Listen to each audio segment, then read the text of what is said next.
How long does it take to actually build a subdivision start to finish? I get asked this question on almost every single call that I have with investors. And today I'm going to give you the real answer, not just the sales pitch version.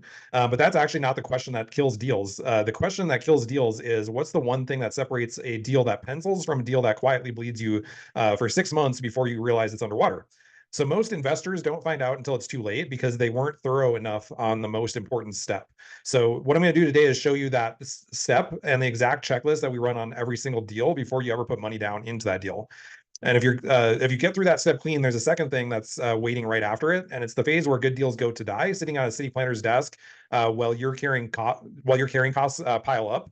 And that's one big thing that deserves its own full breakdown, which I'm going to do next week, and also provide you the checklist on that process as well, which is the entitlement process.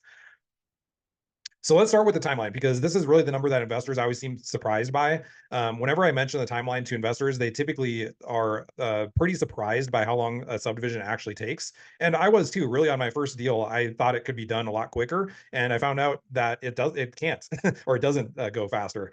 So realistically, we budget a year for every phase. So there's three main phases to a subdivision. The first is entitlements, so we factor a year into that. The second is horizontal development, and that's another year, and then vertical construction, and that's another year. So that doesn't mean that 3 years is a hard rule. So some developments can take longer or shorter. Phases can overlap, especially in a lot of what we're doing now is cottages, which there's phases that overlap there that decrease your time. And then ultimately some cities move faster and some slower.